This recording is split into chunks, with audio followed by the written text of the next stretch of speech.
all about science.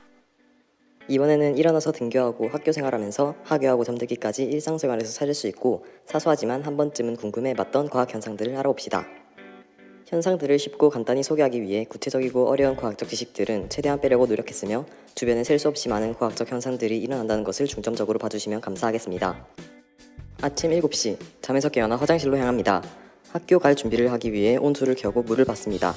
따뜻한 물을 받을 때마다 이렇게 물이 뿌옇게 나오는 경험을 해보신 적이 있을 텐데 이 이유에 대해 아시나요? 아마 많은 분들이 물이 뿌옇게 나오는 이유가 소독약품인 염소 때문이거나 온수가 수도관을 녹여 물을 뿌옇게 만든다고 생각할 겁니다. 사실 이 현상은 백수 현상이라고 합니다.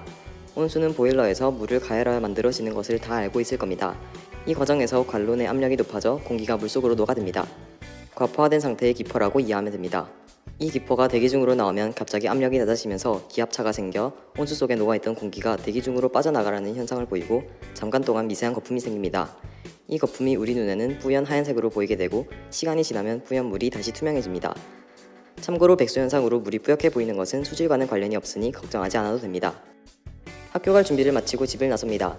등굣길에서는 여러 사람들을 만날 수 있습니다. 꼭 학교 가는 길이 아니더라도 길거리에 나가보면 각자의 삶을 바쁘게 살아가고 있는 사람들을 많이 볼 수 있죠. 이때 걸어가면서 팔을 앞뒤로 흔드는 장면을 볼 수 있습니다. 이분도 그렇고 이분도 그렇네요. 왜 굳이 팔을 흔들면서 걷지? 라는 생각이 들 수 있는데 직접 걸어보아도 무의식적으로 팔을 흔들며 걷고 있는 자신을 볼 수 있을 겁니다. 그렇다면 걸을 때 팔을 흔드는 이유는 뭘까요? 사실 우리는 걸을 때 손을 흔들지 않고도 걸을 수 있습니다. 겨울철 주머니에 손을 넣고 다니는 경우가 그 예인데요. 그럼에도 손을 흔들며 걷는 이유는 에너지를 효율적으로 사용하기 위해서입니다. 미국 미시간 대학교 연구팀에 따르면 팔을 고정하고 걸었을 때는 흔들며 걸었을 때보다 신진대사 에너지를 12% 정도 더 사용하고 팔과 발의 방향을 동일하게 걸었을 때는 26% 정도 더 사용합니다. 이러면서 걷는 사람 없죠? 어째서 팔을 흔들었을 때 에너지를 더 효율적으로 사용할 수 있는 걸까요? 우리는 걸을 때 몸의 중심을 축으로 몸을 회전시켜 앞으로 나아갑니다.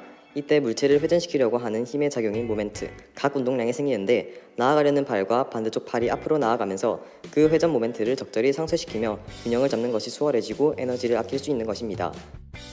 학교에 도착한 후 수업을 듣는데 간혹 머리가 부족하신 선생님 몇 분이 계십니다. 저런 머리. 여튼 그런 분들은 옆머리는 멀쩡하신데 윗머리가 조금 부족한 경우일 겁니다. 그렇다면 왜 탈모는 앞머리와 윗머리에서만 생길까요?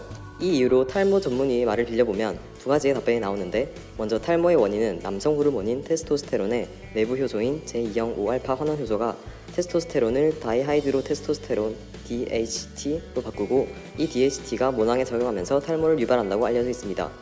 여러분. 그런데 이 5알파 환원 요소가 옆머리와 뒷머리에는 존재하지 않고 앞머리와 윗머리에만 존재하기 때문이라고 합니다. 또 옆머리와 뒷머리의 두피는 당겨지지 않고 항상 속살이 두껍게 유지되어 피가 잘 통하고 영양분을 잘 공급받아 모발이 잘 자란다고 합니다.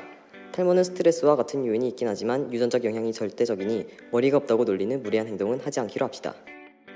열심히 학교 생활을 하다 정규 시간이 모두 끝나면 야자 시간 전에 석식 시간이 있죠.